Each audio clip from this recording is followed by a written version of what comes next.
하나님 말씀 사사기 11장 1절로 11절까지입니다. 찾으신 분 아멘 하시겠습니다. 천천히 합독합니다. 시작. 길르앗 사람 입다는 큰 용사였으니 기생이 길르앗에게서 낳은 아들이었고 길르앗의 아내도 그의 아들들을 낳았더라.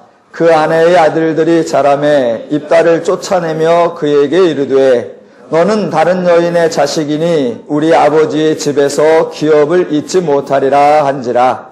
이에 입다가 그의 형제들을 피하여 돕당에 거주하매 잡류가 그에게로 모여와서 그와 함께 출입하였더라. 얼마 후에 암몬 자손이 이스라엘을 치려하니라. 암몬 자손이 이스라엘을 치려할 때에 길르앗 장로들이 입다를 데려오려고 돕당에 가서 입다에게 이르되 우리가 암몬 자손과 싸우려 하니 당신은 와서 우리의 장관이 되라 하니 입다가 길르앗 장로들에게 이르되 너희가 전에 나를 미워하여 내 아버지 집에서 쫓아내지 아니하였느냐? 이제 너희가 환난을 당하였다고 어찌하여 내게 왔느냐 하니라.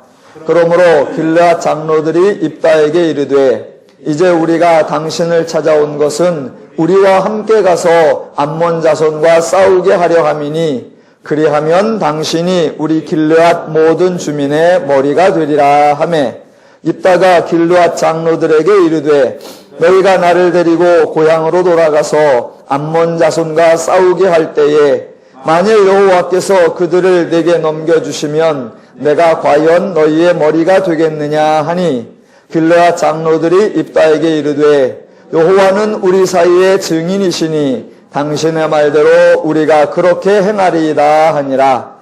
이에 입다가 길르앗 장로들과 함께 가니 백성이 그를 자기들의 머리와 장관을 삼은지라. 입다가 미스바에서 자기의 말을 다 여호와 앞에 아뢰니라. 아멘.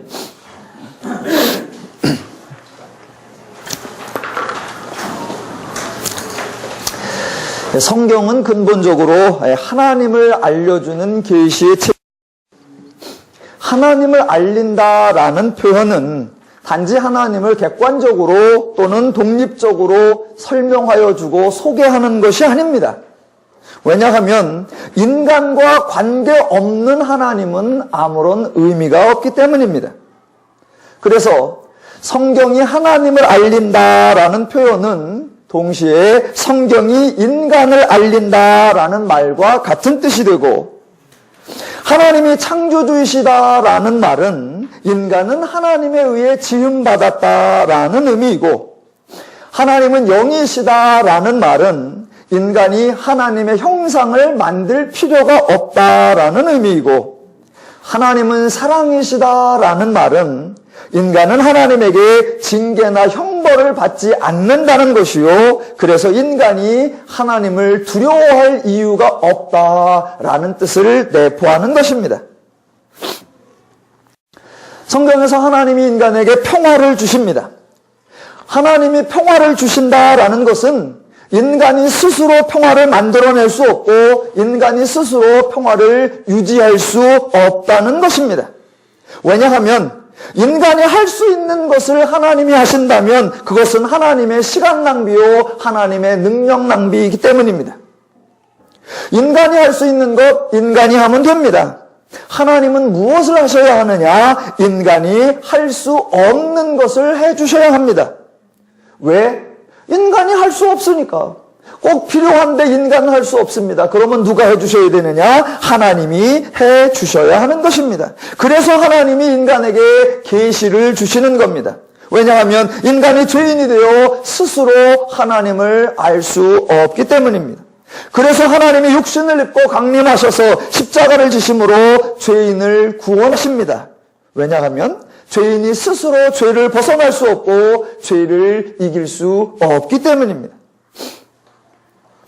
죄인된 인간이 평화와 안식을 이룰 수 있고 죄인된 인간이 평화와 안식을 누릴 수 있을까요?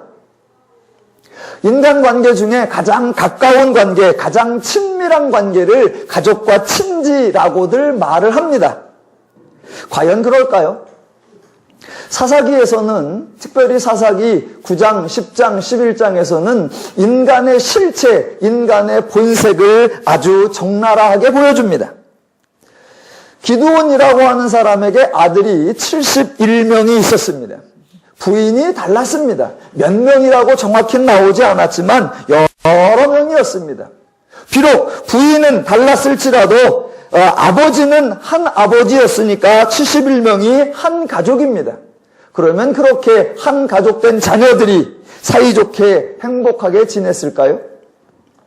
아비멜렉 사건은 전혀 그렇지 않다는 것을 우리에게 보여줍니다. 죄인된 인간은 여하튼 차별을 만들어내려고 애를 씁니다. 아비멜렉에게 여러 부인이 기드온에게 여러 부인이 있었습니다. 그러면 부인들끼리 우리는 한 남편의 아내이니 사이좋게 지내자. 아니요. 그게 안 됩니다. 부인들 중에도 꼭 차별을 만들어냅니다. 부인들 중에 만들어내는 차별. 나는 정실 부인이고 너는 소실이다. 라고 하는 그 차별을 만들어냅니다. 그러면 이제 좋아. 정실 부인 따로 하고 소실들끼리 모였습니다. 첩들끼리 모였습니다. 그러면 첩들끼리는 사이좋게 지낼까요? 절대로 그렇지 않습니다. 첩들끼리도 또 차별을 만들어냅니다. 첩들끼리 만들어낸 차별은 뭡니까? 너는 몇 번째 첩이냐? 네가 먼저 된 첩이냐? 나중된 첩이냐? 그 싸움을 합니다. 기드온의 자녀들에게서 나타난 사건이 동일하게 11장에서도 나옵니다. 11장 1절. 길르앗 사람 입다는 큰 용사였으니 기생이 길르앗에게서 낳은 아들이었고 길르앗의 아내도 그의 아들들을 낳았더라. 그 아내의 아들들이 자라매 입다를 쫓아내며 그에게 이르되 너는 다른 여인의 자식이니 우리 아버지의 집에서 기업을 잊지 못하리라 입니다. 예, 한 가족 중에서도 한 형제들 간에서도 차별을 만들어내고 서로 시기하고 질투합니다. 여러분이 잘 아시는 대로 야곱에게는 4명의 부인과 12명의 아들이 있었습니다. 12명의 아들이 사이좋게 지냈느냐? 아니요. 결국은 자기들의 동생 요셉을 팔아먹는 행위를 합니다. 혹시 부모들 관계는 서로 이해가 많을 수 있으니까 부모에게 맡기고 자식들은 그저 자식들끼리 사이좋게 지내자라고 말할 수 있습니다. 예, 말은 할 수 있습니다. 그러나 실제로는 그렇게 되지가 않습니다. 그래서 이런저런 차이가 있지만 우리 다 같이 행복하게 지냈으면 좋겠다라는 목표, 죄인들의 목표는 언제나 목표이고 우리가 모두 사이좋게 친하게 지내자라고 하는 희망, 죄인들의 희망은 언제나 희망에 불과할 뿐입니다. 죄인들을 불행하게 만드는 거 다른 무엇이 아니라 바로 죄인들 자신입니다. 왜냐하면 자기들이 죄에 사로잡혀 있고 자기들이 죄의 사고방식을 가지고 있고 자기들이 죄의 원리와 죄의 마음과 죄의 뜻으로 행동하고 있기 때문입니다.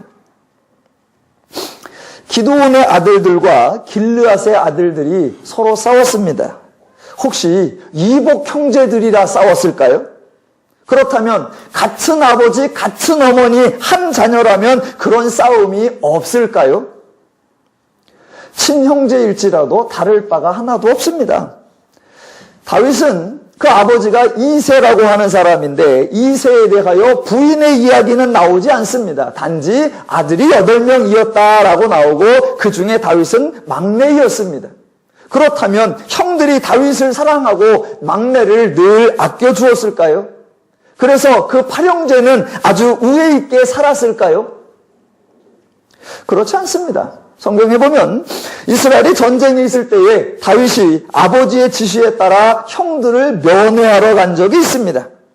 그때 형들은 다윗을 반가워하거나 또는 전쟁의 위험 중에도 불구하고 자신들을 만나러 왔다라는 그 막내의 정성에 감격하며 기뻐했을까요? 그렇지 않습니다. 사무엘상 17장 28절에 이렇게 나옵니다. 그 형 엘리압이 다윗이 사람들에게 하는 말을 들은지라 그가 다윗에게 노를 바라여 이르되 내가 어찌하여 이리로 내려왔느냐 들에 있는 양들을 누구에게 맡겼느냐 나는 내 교만과 내 마음의 완악함을 아노니 내가 전쟁을 구경하러 왔도다 라고 합니다. 다윗이 왜 왔는지 무슨 일로 왔는지 묻지도 않고 다짜고짜 야단부터 치고 대놓고 비난부터 합니다. 다윗이 하도 억울하니까 한마디 합니다. 다윗이 이르되 내가 무엇을 하였으리이까? 내가 어찌 이유가 없으리이까? 예, 형들이 다윗의 이유를 들어보려고 하지도 않았고 다윗의 행동을 정성스럽게 다정다감하게 받아주지도 않았습니다. 자식들끼리는 철이 없어서 그렇다. 그러면 부모와 자식 간에는 부모가 일방적으로 자식을 위해주고 부모야 늘 자식을 사랑해주니까 그런 갈등이나 싸움이 아예 없지 않을까? 아니요. 부모와 자식 간에도 참으로 어이없는 현상 심한 말이 나옵니다. 이스라엘의 초대 왕이었던 사울이 자기 아들 요나단에게 화내는 장면이 사무엘상 20장 30절에 나옵니다. 사울이 요나단에게 화를 내며 그에게 이르되 패역무도한 계집의 소생아, 내가 이새의 아들을 택한 것이 내 수치와 내 어미의 벌거벗은 수치됨을 내가 알지 못하느냐입니다. 사울이 부인이 몇 명인지 자식이 몇 명인지는 잘 모르지만 사울 스스로 자기 아들과 자기 부인을 경멸하면서 하는 말, 이 패역무도한 여인의 소생아입니다. 사람끼리는 아무리 가까운 사람일지라도 사이좋게, 우애좋게, 행복하게, 평화롭게 지낼 수 없습니다. 물론 사람끼리 사이좋게 지내는 경우가 있습니다. 아주 싸우지 않고 친하게 지내는 경우가 있습니다. 누구랑 그렇게 지낼까요? 나와는 아무런 관계가 없는 사람들입니다. 경쟁의 대상이 아닌 사람, 함께 할 일이 없는 사람, 즉 남과는 사이좋게 지낼 수 있습니다. 왜? 남은 그냥 남이기 때문에 나에게 피해를 주는 것이 아니고 나의 무관한 사람입니다. 나의 유익을 빼앗아갈 사람이 아닌 것입니다. 그러니까 그런 사람하고는 걸린 게 없어요. 그러니 친하게 지내고 가깝게 지내고 사이좋게 지낼 수 있습니다. 어제까지 그렇게 친하고 가깝게 지나다가도 오늘 나와 연관이 되거나 나와 어떤 일에 얽히거나 나와 경쟁하는 사이가 되면 금세 친해지지 않습니다. 그러니까 무관한 사람끼리 사이좋게 지내는 그것은 사이가 좋다라고 말하는 게 아니라 아무 사이가 아니다라고 말하는 겁니다. 하나님이 인간에게 은혜를 주시는 것, 하나님이 인간에게 여러 가지로 도와주시는 것, 그거 절대로 하나님의 간섭이 아닙니다. 왜? 하나님이 그렇게 도와주지 않으면 인간은 평화를 이룰 수도 없고 하나님이 주신 평화를 누릴 수도 없기에 하나님이 의도적으로 인간의 행복을 위해서 개입하시며 은혜를 주시는 겁니다. 그래서 인간의 실체를 알려주고 하나님이 아니면 인간이 서로 행복을 누릴 수 없다는 것을 알려주시고 그래서 하나님이 우리에게 은혜를 주시고 복을 주시고 평화를 주시고 안식을 주시는 것입니다. 사사기에서 하나님은 이스라엘에게 은혜를 주셨지만 이스라엘은 그 은혜를 누리지 못하고 또 하나님을 버리고 다시 하나님을 버립니다. 사사기에서 이스라엘의 문제는 자신들이 죄인임을 모르는 것, 즉 하나님이 주신 은혜가 소중한 것을 모르는 것, 그래서 하나님을 버린다는 것, 하나님을 떠난다는 것이었습니다.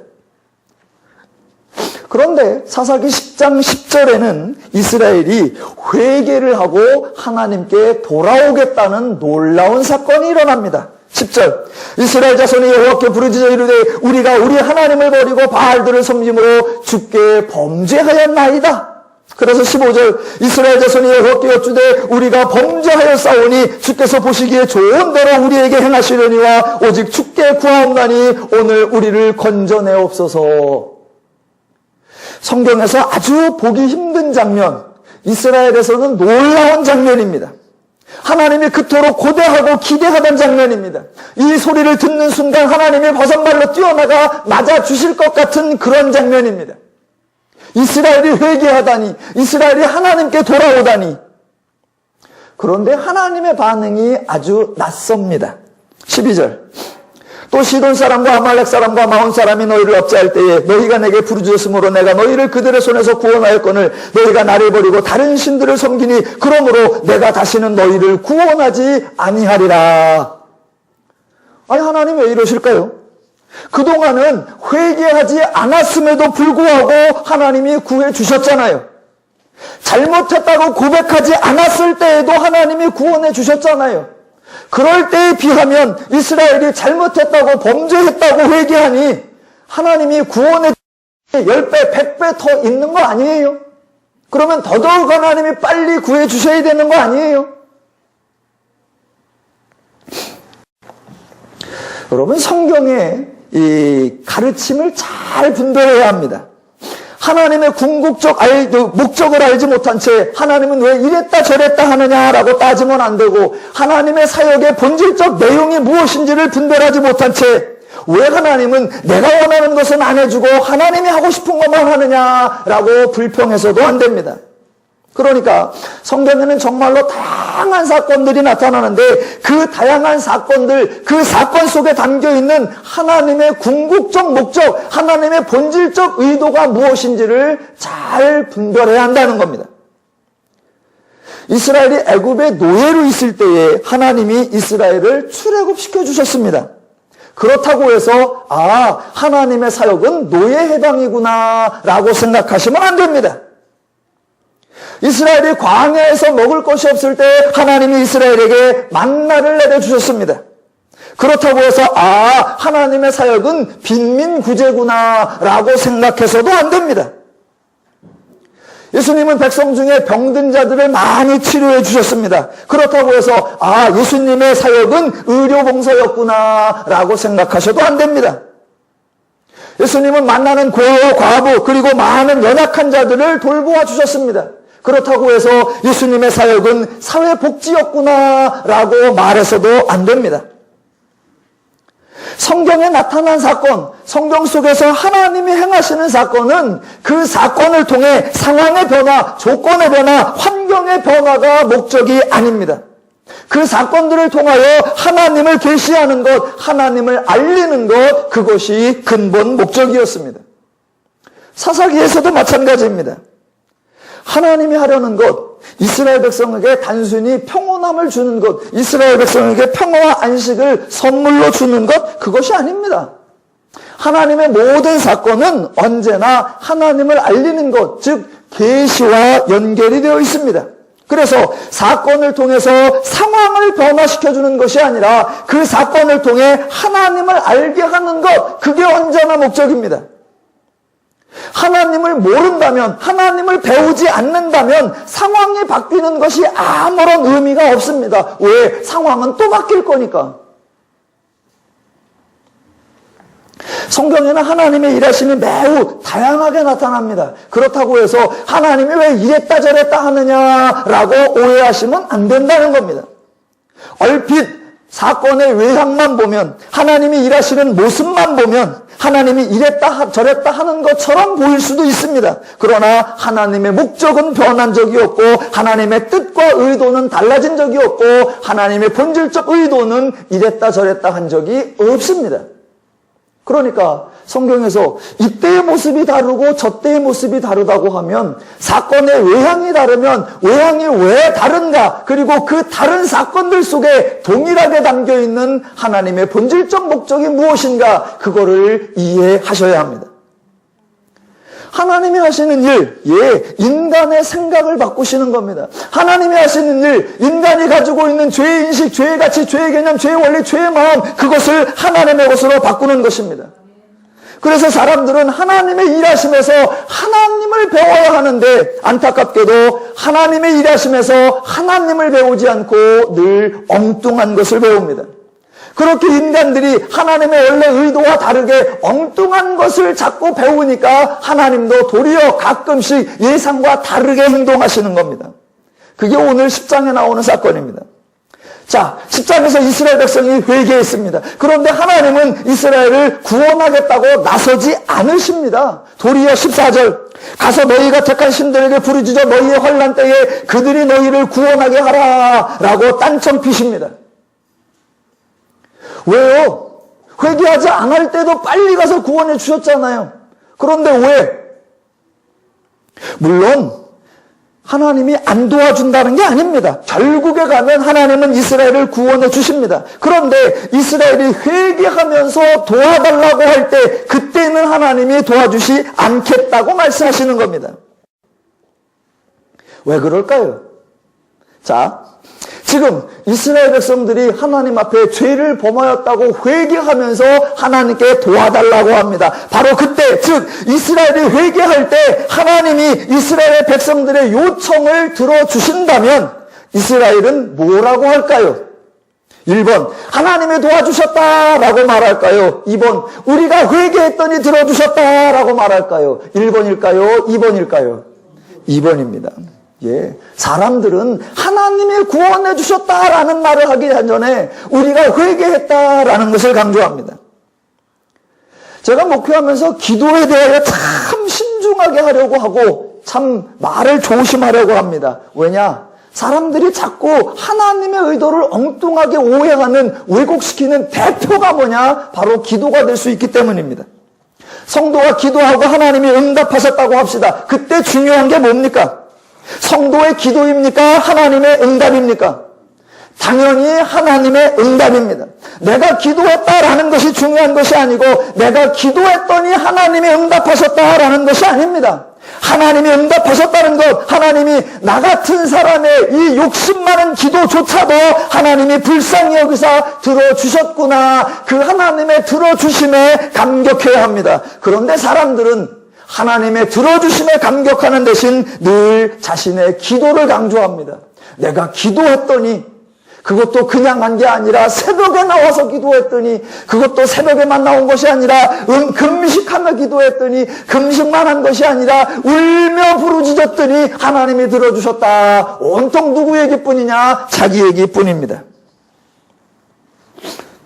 여러분, 기도는 하나님과 인간의 신앙의 관계에서 기도는 인간이 사용하는 수단이 아니라 하나님이 사용하시는 수단입니다. 인간이 기도를 통해서 자기의 소원과 목적을 이루어가는 수단이 아니라 하나님이 기도 응답을 통해서 인간에게 하나님을 가르치고 하나님을 알리시는 하나님의 수단입니다. 그런데 온통 성도들이 기도가 하나님의 수단이라는 생각을 놓쳐버리고 자기들의 행위, 자기들을 쓰고 자기들의 열심을 강조하는 자기 수단인 줄로 압니다. 하나님은 이스라엘이 회개하지도 않고 기도하지도 않았을 때에 즉각 구해주셨습니다. 왜요? 그때에는 이스라엘이 회개도 안 했고 구하지도 않았습니다. 그러니 이스라엘이 하나님이 구해주어도 이스라엘이 자기들의 행위를 자랑할 것이 없습니다. 하나님이 구해주시면 그때 이스라엘이 할 말이라고는 달랑 한마디, 하나님이 구원하셨다라는 말뿐입니다. 그런데 10장에서는 이스라엘이 회개했습니다. 이때 하나님이 바로 그들의 기도와 그들의 회개를 듣고 응답하시면 우리가 회개했더니 하나님이 들어주셨다라고 말할 것이 뻔합니다. 성경에서 방법을 찾으면 안 되고 성경에서 수단을 찾으면 안 되고 도리어 성경에서 하나님의 뜻, 하나님의 의도, 하나님의 목적, 그것을 바로 알아야 합니다. 그런데 하나님의 뜻에는 관심이 없고 성경에 나타난 한 가지 사건을 통해서 수단이나 비법을 배우려고 한단 말입니다. 절대로 안 됩니다. 사람들은 하나님의 행하신 사건에서 하나님을 강조하지 않고 늘 허접한 인간의 행위, 대부분 하나님을 오해하거나 왜곡할 뿐인 인간의 수단을 강조합니다. 그래서는 안 됩니다. 몇 가지 예를 더 들어보겠습니다. 사무엘상 1장에 가보면 한나라고 하는 여인의 이야기가 나옵니다. 한나가 아이를 갖지 못했었습니다. 그래서 불평불만하다가 기도했더니 하나님이 아이를 주셨다고 합니다. 그래서 한나의 이야기에서 강조하는 게 뭐냐? 기도입니다. 기도했더니 하나님께서 태를 열어주셨더라라고 말합니다. 아니요. 한나 이야기에서 강조되는 것은 한나의 기도가 아니라 하나님이 아이를 주셨다는 것, 하나님의 은혜가 강조되어야 하는 것입니다. 열왕기하 5장에 가보면 아람의 장군 나만이라고 하는 사람의 이야기가 나옵니다. 이 사람이 문둥병이었는데 치유를 받기 위해 이스라엘로 왔습니다. 그러자 선지자 엘리사의 말을 듣고 강가에 들어가라고 하는데 뭔 치유 방법이 있다이야? 그래서 안 들어가려고 합니다. 그러자 옆에 있는 종들이 아이 더 어려운 것도 해가만 했을 텐데 간단하니까 들어가세요 라고 해서 그 말을 듣고 강에 7번 물을 담굽니다. 그래서 치유함을 받았습니다. 그랬더니 사람들이 하는 말, 역사는 언제 일어나느냐? 순종해야 역사가 일어난다라고 말합니다. 더 나아가 하는 말, 끝까지 순종해야 역사가 일어난다라고 말합니다. 왜요? 한 번 들어갔다 왔다 안 났어요. 두 번 들어갔다 안 났어요. 6번 들어갔다 나올 때까지 안 났다. 순종하려면 언제까지 해야 된다? 7번 끝까지 순종할 때에 역사가 일어난다라고 말합니다. 그렇게 말하면 안 됩니다. 나만이 치유받은 것, 나만의 순종 때문이 아니라 하나님이 치유하시기로 계획하셨기 때문입니다. 언제나 누구를 말해야 되느냐? 하나님을 말해야 하고 하나님의 일하심을 말해야 하고 하나님의 은혜와 하나님의 역사를 강조해야 합니다. 사도행전의 성령에 대해서도 사람들은 늘 성경을 왜곡합니다. 복음서에서 이미 예수님께서 본인이 십자가에 죽고 부활하고 그렇게 해서 승천하면 성령을 보내주시겠다고 예수님이 약속하셨습니다. 그래서 예수님이 약속하신 대로 사도행전에서 성령이 오신 겁니다. 그런데 사람들은 자꾸 다르게 말합니다. 사도행전 1장에 보니까 제자들이 한 곳에 모였더라. 제자들이 간절히 기도했더라. 제자들이 성령을 사모했더라. 그렇게 간절히 사모하며 기다리니까 성령이 오셨다라고 말합니다. 그러니 우리도 사모해야 된다. 우리도 기다려야 한다. 우리도 구해야 된다라고 말합니다. 아니요. 제자들의 행동 때문에 성령이 온 것이 아니라 예수님의 약속 때문에 성령이 오신 것입니다. 예수님의 재림도 마찬가지입니다. 예수님께서 다시 오시겠다고 약속하셨습니다. 예수님은 다시 오십니다. 왜? 그분이 약속하셨기 때문에. 저와 여러분들이 사모한다고 더 빨리 오고 저와 여러분들이 잊어먹고 있다고 그분이 안 오시고 상관없습니다. 저와 여러분의 행동과 저와 여러분의 어떤 것 때문이 아니라 예수님의 약속이고 그 약속 때문에 예수님은 다시 오시는 겁니다. 기독교는 누구를 이야기해야 되느냐? 하나님을 이야기해야 하고 하나님의 은혜를 이야기해야 하고 하나님의 일하심을 이야기해야 합니다. 기독교는 인간의 행동으로 하나님을 변화시키는 것이 아니라 하나님의 일하심으로 인간을 변화시키는 것, 그것이 기독교의 핵심입니다. 그래서 여러분이 내가 무슨 수고를 할까? 내가 무슨 충성을 할까? 내가 무슨 감사를 할까? 이 희생과 수고와 충성과 감사로 어떻게 하나님을 감동시킬까? 그런 생각하지 마시고 하나님 때문에, 하나님의 일하심 때문에, 하나님의 은혜 때문에 내가 어떻게 변화되었고 내가 어떻게 달라졌고 내가 어떻게 새 사람 되었는가, 그것을 깨달으시기를 주님의 이름으로 축원합니다. 그래서 그걸 깨닫고 나서 나의 나됨은 하나님의 은혜로다라고 고백하는 거, 그게 기독교 신앙의 진수인 것입니다. 하나님은 왜 이스라엘이 회개하지도 않고 기도하지도 않았을 때는 즉각 들어주시더니 정작 회개하고 하나님 앞에 구할 때는 안 들어주신다고 나자빠질까? 결론은 다 구해주십니다. 그런데 그 구원 사건 속에 뭐가 들어가야 되느냐? 하나님의 계시가 들어가야 한단 말입니다. 어떻게 하면 저들이 하나님이 하셨다는 걸 고백해내게 할까? 그 하나님의 원래 의도에 따라 이때에는 이렇게 저때에는 저렇게 모양이 다르게 나올 수 있는 겁니다. 하나 더 보겠습니다. 자, 사사기 10장과 11장에는 특별히 10장에 많은 나라들과 신들이 등장합니다. 다 이유가 있습니다, 성경이. 자, 6절, 10장 6절. 이스라엘 자손이 다시 여호와의 목전에 악을 행하여 바알들과 아스다롯과 아람의 신들과 시돈의 신들과 모압의 신들과 암몬 자손의 신들과 블레셋 사람들의 신들을 섬기고, 참 이스라엘이 많은 신들도 섬겼어요. 애썼습니다. 고생이 많았어요. 그런데 정작 재미있는 것은 이스라엘 백성들이 그렇게 자신들이 섬긴 신들이 있는 그 나라들, 그들로부터 고난을 받았다라는 겁니다. 7절. 여호와께서 이스라엘에게 진노하사 블레셋 사람들의 손과 암몬 자손의 손에 그들을 파심해 그 해에 그들이 요단강 저쪽 길르앗에 있는 아모리 족속에 있는 모든 이스라엘 자손을 쳤으며 18해 동안 억압하였더라. 예. 아니, 이스라엘 사람들은 블레셋 사람들의 신들과 암몬 자손들의 신을 섬겼는데 그 이스라엘이 그 블레셋과 그 암몬에게 억압을 받았다라는 겁니다. 그걸로 뭐하러 섬겨요? 정작 자기들이 그 나라와 그 신들을 섬겼는데 그들로부터 억압을 받았고, 그들을 섬기기 위해 이스라엘은 하나님을 버렸습니다. 하나님을 떠났습니다. 그러면 하나님, 버림받은 하나님, 이스라엘에게 버림받은 하나님은 무엇하셨습니까?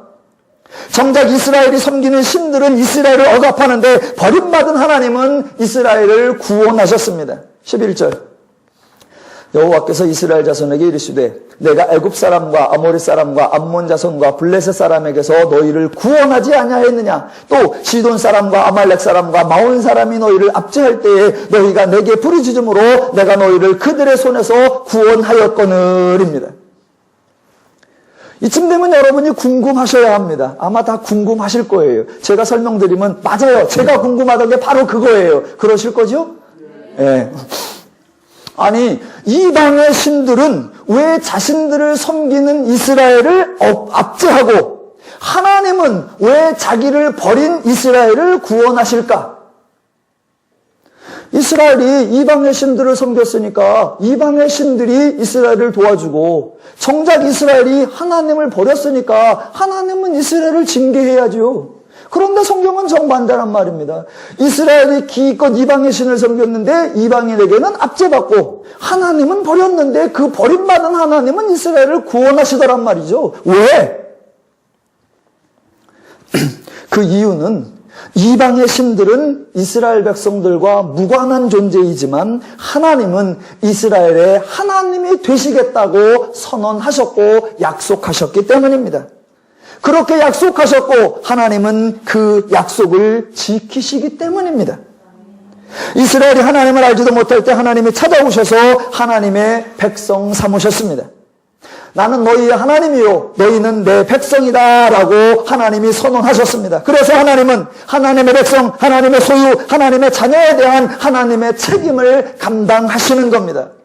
백성들이 부족하다 하나님 탓이라고 여기는 겁니다. 백성들이 패역하다 하나님 탓이라고 여기는 겁니다. 백성들이 하나님을 버린다 하나님 탓이라고 하나님이 여겨주시는 겁니다. 그래서 하나님은 이스라엘의 어떤 행동에 대해서도 징계나 형벌을 내리지 않고 처음부터 끝까지 은혜만 주십니다. 그 은혜를 주실 때에 계속해서 계시를 동반하는 것입니다. 왜냐하면 은혜만 받고 계시가 없다면 이스라엘 백성은 그 은혜를 누릴 수 없고 이스라엘 백성은 변화되거나 새로워질 수 없기 때문입니다.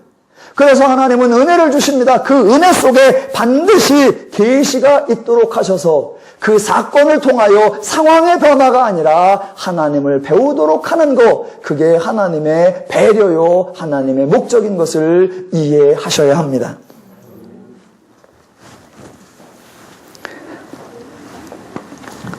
지금 10장에 나오는 사건도 하나님의 사역의 동일한 패턴입니다. 이스라엘이 블레셋과 암몬에게 18해 동안 억압을 받고 있습니다.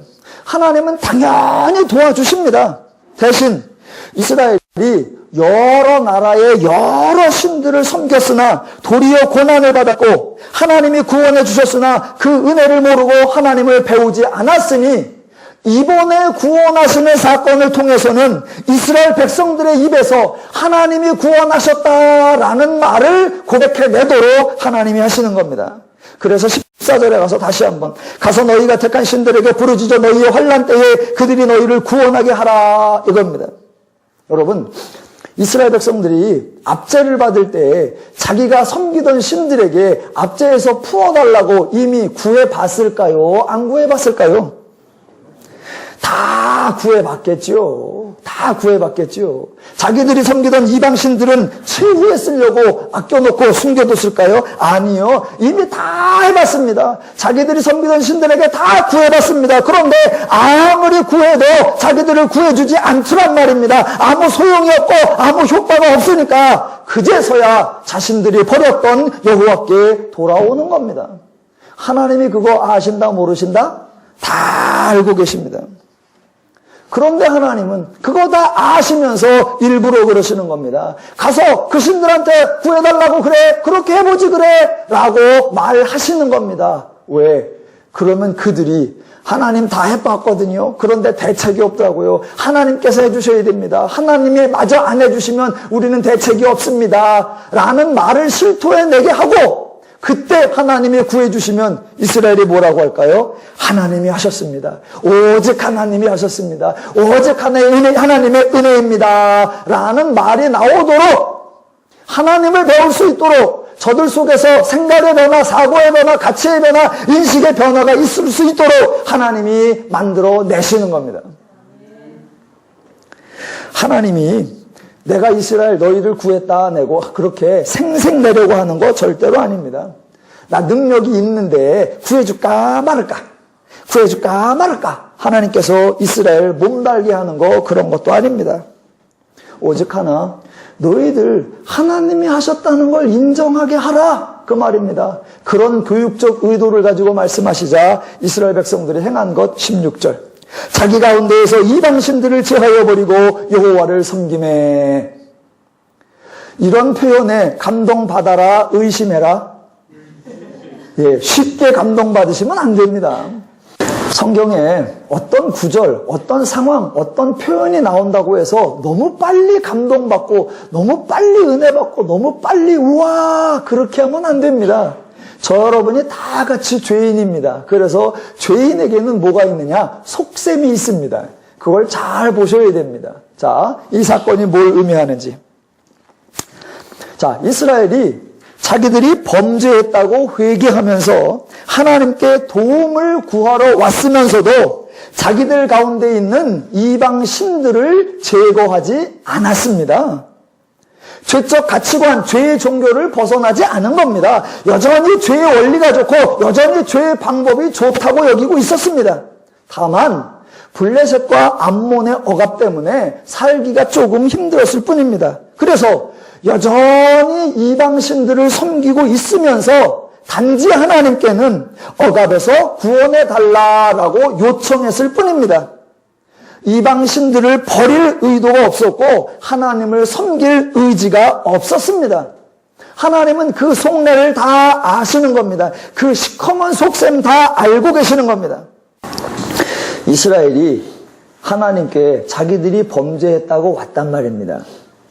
그 이어지는 사건 속에 이스라엘이 이방신들을 다 버렸다라고 성경에 이어져 나오니까 이스라엘 백성들이 와서 회개하면서 이방신들을 다 버렸구나 라고 생각하지 말란 말입니다.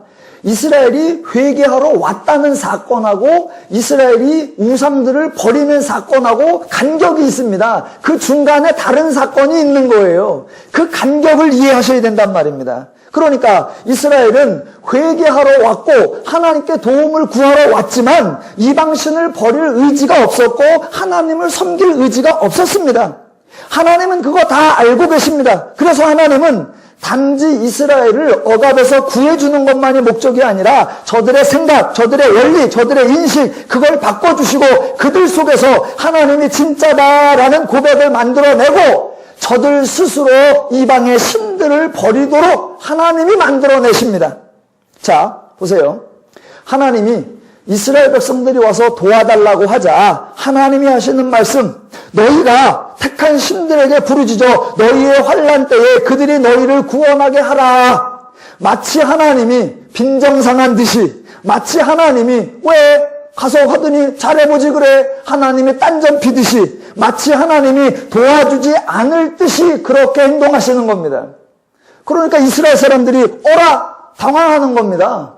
예전에는 구하지도 않고 찾지도 않고 단지 그냥 힘들어요 그랬더니 하나님이 얼른 나타나서 잘만 구원해 주시더니 이번에는 하나님께 나와갖고 회개도 했는데 하나님이 하는 말 안 도와주겠다, 내가 다시는 너희를 구원하지 않으리라, 너희가 섬기는 신들에게는 가봐라 라고 말한단 말입니다. 그러자 이스라엘이 당황하면서 그제서야 하는 행동이 뭐냐? 16절입니다. 자기 가운데에서 이방신들을 제하여 버리고 라는 겁니다.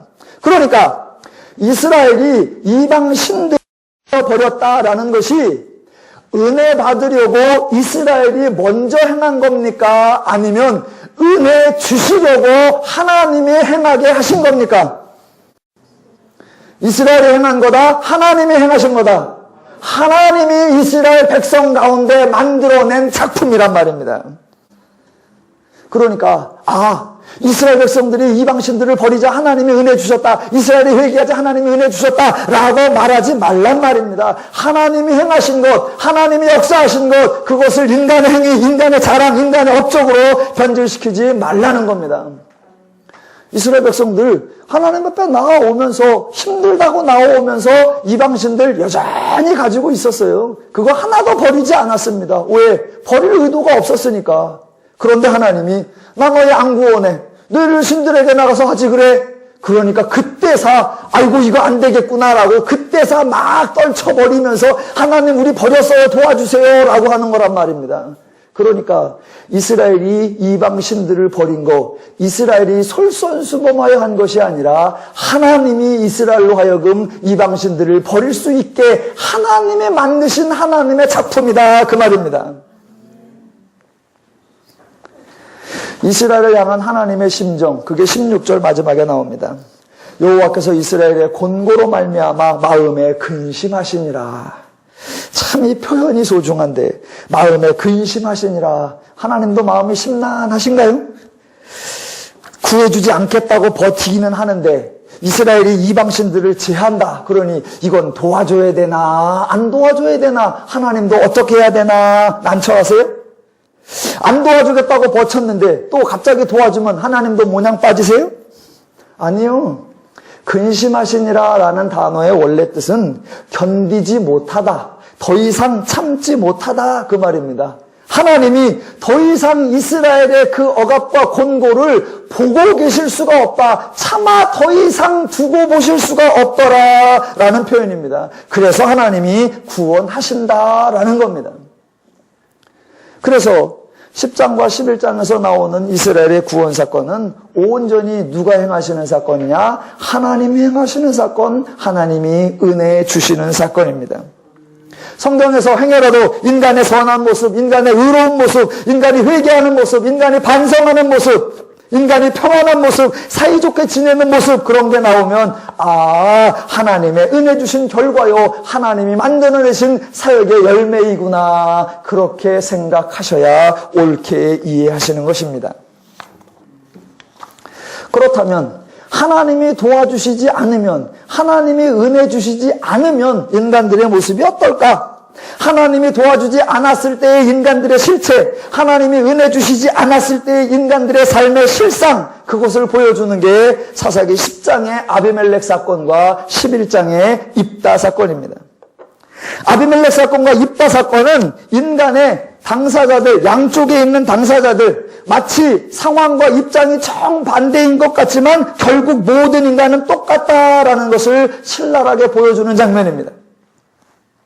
흔히 지도자가 부패하면 사람들은 금세 호들갑을 떱니다. 와, 지도자가 썩었다라고요. 마치 지도자는 썩고 백성들은 순수한 척합니다. 아니요. 지도자나 백성이나 죄인은 똑같습니다.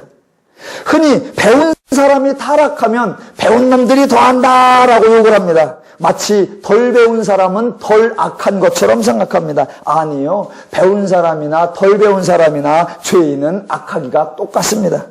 흔히 돈 있는 사람이 부정하면 있는 놈이 더하다라고 비난합니다. 마치 돈 없는 사람은 깨끗하게 사느라 돈을 못 모은 것처럼 말합니다. 아니요. 돈 있는 분이나 돈 없는 분이나 죄인은 부정하기가 똑같습니다. 혹시 도시 사람들은 인정머리가 없다고 인색하다고 말합니다. 마치 시골 사람들은 인정 많고 온유한 줄로 오해합니다. 아니요. 도시 사람이나 시골 사람이나 죄인은 이기적인 것이 똑같습니다. 흔히 목사가 문제를 일으키면 교회 부패의 원흉이 목사인 것처럼 몰아세웁니다. 마치 성도들은 신실하고 교회의 마지막 보루인 것처럼 위선을 떱니다. 아니요. 죄인은 목사나 성도나 똑같습니다. 그래서 성경에서 인간들이 어느 위치에 있든 어느 상황에 있든 하나님이 도와주시지 않으면 인간은 똑같다. 그 정반대의 두 입장을 한 번은 아비멜렉을 통해 한 번은 입다를 통해 우리에게 까발려 주는 겁니다. 자, 먼저 아비멜렉의 경우. 아비멜렉의 경우에는 흔히 말하는 지도자가 주동하는 경우입니다. 백성들은 별 생각이 없었는데 왕이 되고 싶은 욕심을 가졌던 아비멜렉이 백성들 앞에 나와서 선동하고 위협하는 경우입니다. 이런 경우를 보았다고 해서 역시 공동체는 지도자가 중요해. 사람 잘 골라야 돼. 지도자가 사람들한테 어떤 제안을 하느냐에 따라, 어떻게 끌고 가는 거에 따라 그 공동체의 운명이 달린 것이야 라고 말해서는 안 됩니다. 마치 소속원들은 욕심 없고 신실한데 지도자가 잘못하는 것처럼 말하지 말라는 겁니다. 그렇게 말하는 것은 반대로 말하면 소속원들은 생각도 없고 뇌도 없고 판단력도 없고 그저 지도자가 하자는 대로 무능력하고 바보같이 따라가는 사람들 뿐이다 라고 조롱하는 것밖에 안 됩니다. 정반대의 경우. 자, 사사기 10장 18절. 길르앗 백성과 방백들이 서로 이르되 누가 먼저 나가서 암몬 자손과 싸움을 시작하랴. 그가 길르앗 모든 주민의 머리가 되리라. 그리고 11장 6절. 우리가 암몬 자손과 싸우려 하니 당신은 와서 우리의 장관이 되라. 8절. 우리가 당신을 찾아온 것은 우리와 함께 가서 암몬 자손과 싸우게 하려 함이니 그리하면 당신이 우리 길르앗 모든 주민의 머리가 되리라. 그래서 그 결과 11절. 이 입대가 길르앗 장로들과 함께 가니 백성이 그를 자기들의 머리와 장관을 삼은지라. 아비멜렉 사건하고는 정반대입니다. 아비멜렉 사건은 아비멜렉이 먼저 왕이 되려고 주동했던 것이고, 입다 사건은 입다는 가만히 있는데 백성들이 와서 머리가 되고 장관이 되라라고 하는 겁니다. 즉 백성들이 와서 입다를 선동하고 충동질하는 겁니다.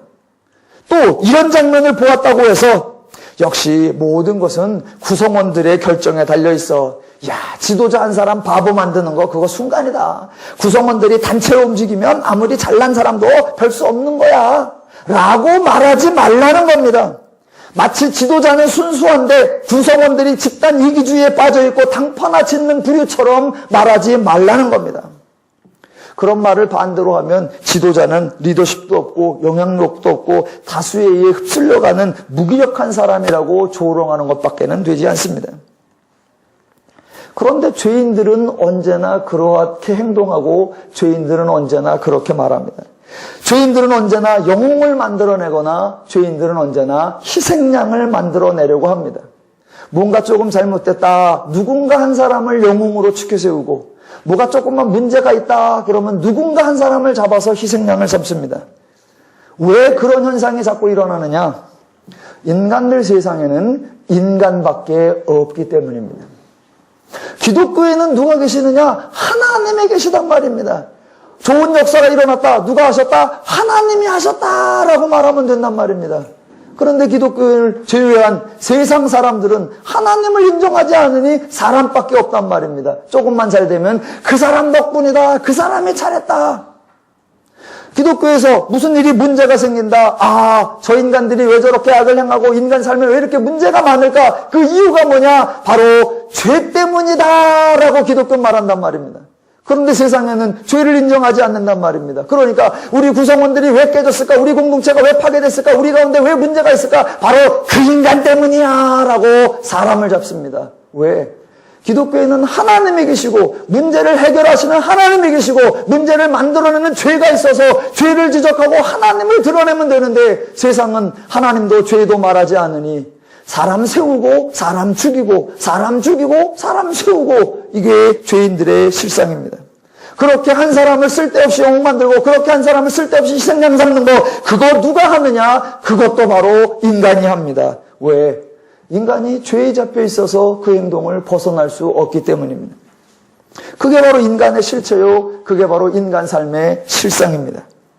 하나님께서 사사기 10장과 11장을 통해서 하나님의 평안을 주셔야만 인간에게는 평안이 있을 수 있고 하나님의 평화와 안식을 주시고 그 하나님을 배워야만 하나님이 주신 평화와 안식을 누릴 수 있고 유지할 수 있다라고 말하는 겁니다. 그럼 사람들 그러죠. 하나님 아니어도 우리끼리 충분히 사이좋게 지낼 수 있습니다. 우리끼리 충분히 행복하게 지낼 수 있습니다. 해봐라! 그 실체가 아비멜렉 사건이요. 그 실상이 입다 사건이다 라고 말하는 겁니다. 마지막으로 참 인간은 죄적으로 아주 교활한 존재입니다. 입다하고 백성들하고 하는 대화를 살펴보겠습니다. 7절 11장 7절입니다. 입다가 길르앗 장로들에게 이르되 너희가 전에 나를 미워하여 내 아버지 집에서 쫓아내지 아니하였느냐? 이제 너희가 환난을 당하였다고 어찌하여 내게 왔느냐 하니라. 여러분, 입다의 경우 그동안 멸시 천대받아서 서러워했단 말입니다. 쫓겨나서 매우 억울해했단 말입니다. 그렇게 서러워하고 억울해할 때에 자그마치 길르앗 장로들이 자신을 부르러 왔단 말입니다. 그러면 가야 돼요? 안 가야 돼요? 고맙다. 너희들이 나를 잊지 않았구나. 너희들이 나를 세워주려고 하는구나. 이제라도 나를 받아주니 정말 고맙습니다. 라고 달려갈 듯한데 입다가 그러지 않고 도리어 왜 왔냐고 타박합니다. 날 버리더니 왜 찾아왔냐라고 안 간다고 버팁니다. 여러분, 입다가 왜 이럴까요? 서러웠었는데, 멸시받았는데, 천대받았는데, 더군다나 이제는 장로들이 와서 머리로 삼겠다고, 장관으로 삼겠다고 와달라고 하면 가야 되잖아요. 결국은 갈 거잖아요. 그런데 왜 왔냐고, 니들끼리 해보지, 왜 날 찾아왔냐고, 왜 이렇게 버틴단 말입니다. 왜 버틸까요? 그 이유는 그냥 쉽게 따라가면 깐볼까봐. 동의를 안 하시는 것 같은데 자신들이 아직 그런 입장이 안 돼봐서 그래요. 그저 지금까지는 내가 열세였단 말입니다. 그런데 갑자기 상황이 반전해서 저들이 나를 필요로 하고 저들이 나의 도움을 구하려고 자기 발로 찾아왔단 말입니다. 이때 내 주가를 높일 수 있는 유일한 기회요. 내 가치를 상승시킬 수 있는 절호의 찬스인데 거기서 마치 저 같은 거 써주시는 분 없는데 저를 불러주시니 너무 감사해요. 가지요. 장관 안 해도 괜찮고요. 머리 안 해도 괜찮고요. 써주시기만 하면 저는 그냥 갈게요. 라고 안 한단 말입니다. 죄인들이. 여러분도 그러잖아요. 왜 안 그런 척하고 앉아 계세요? 그러니까 가자 그러니까 안 간단 말입니다. 왜? 깜볼까봐. 안 갈 것처럼 버틴단 말입니다. 왜? 자신의 가치를 높이려고. 그런데 성경이 정말 재밌습니다. 요거는 마지막입니다. 자, 보세요. 지금 이스라엘 백성들이 하려고 돌아왔을 때 하나님이 안 가겠다, 안 도와주겠다라는 행동하고 길르앗 장로들이 와서 도와달라고 했더니 입다가 안 가겠다고, 안 도와주겠다고 하는 거나 비슷해 보이잖아요. 하나님도 주가 높이려고 버티고 계시는구나. 하나님이나 입다나 뭐 다 그게 그거네 라고 착각하시면 안 된단 말입니다. 겉으로 드러난 상황은 똑같아요. 겉으로 드러난 형상은 비슷하단 말입니다. 그런데 속에 담긴 내용, 하나님이 갖는 의도와 입다가 갖는 의도는 전혀 다르다는 걸 이해하셔야 됩니다. 하나님은 하나님의 위상을 높이기 위해 인간과 밀당하지 않습니다. 왜? 하나님은 인간과 경쟁 관계가 아니기 때문입니다.